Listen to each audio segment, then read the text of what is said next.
I get to be one of the producers with the Morning Answer, so I come in early and do that, produce an evening show, and then in between, sometimes helping out with recording, sometimes answering questions, finding solutions to problems. It's a fun, varied day depending on what I do, and I enjoy that. I was very young, actually. My mom loved listening to Christian music growing up, so I knew of the Fish, and I didn't know it was a Salem company until a longtime friend of ours who we went to church with found out he worked there.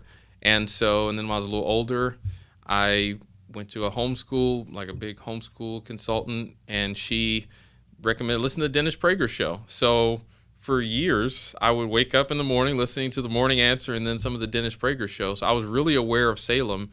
And so, once the opportunity opened up, I was familiar with the company, and that was kind of cool to step into a place that I visited before as a kid and grew up listening to the shows. Okay, can I have two? I do the Morning Answer, so I engineer the Morning Answer, and that is a lot of fun because it's an established show. I came on around the time that Grant Stinfield became our co-host, so kind of getting to work with him and working with Jen, and then the afternoon show.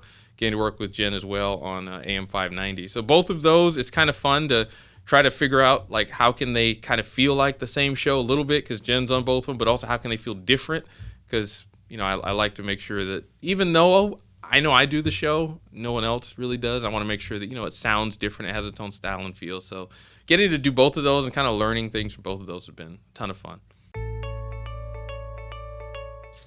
Proudest moment. It's a bit of a tough one, but it's probably what I'm most proud of is the afternoon show on AM 590. It was originally hosted when I took over for it by Don Dix, and he passed away after an illness in February, and we decided to honor him by doing a tribute show. And it was hard in terms of just there was so much outpouring for him. Like, how do you fit that all into the time slot of a show? But also just to realize that that's going to kind of be in some ways his legacy on the radio, and that's the last time that it's going to be his show. So to kind of work on that and to do something that honored him, and something I'm really, really proud of, and a lot of people reached out and said it touched them too. So definitely not an easy one, but definitely one I'm most proud of.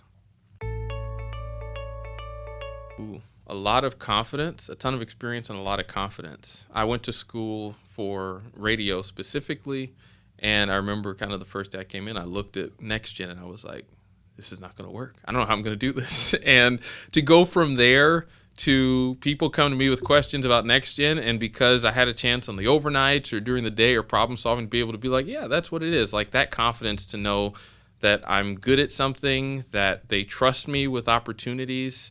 I just sit back and I'm really grateful for all the opportunities I've had. Like I'm still a young guy, and I like step back for a moment and realize like, how old are you? How are you doing this? Like I grew up listening to this and now I'm helping to make it happen. Like that's so cool. So just the confidence to kind of go out there and be like, yeah, I have skills and people see that.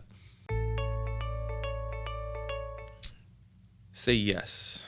Be ready to learn because there are going to be opportunities to do more than exactly what you did at the beginning, and take advantage of those opportunities. Learn as much as you can from it and just be willing to grow. Ask a bunch of questions, but at the end, just say yes, because you never know what skill you'll learn that you'll take in a completely different direction than you thought might be the original thing that you were learning or thing that you were doing. And it all just kind of comes together, and at some point that knowledge will come back. And it's like, oh yeah, I remember learning that back then. And it all eventually comes into one beautiful thing.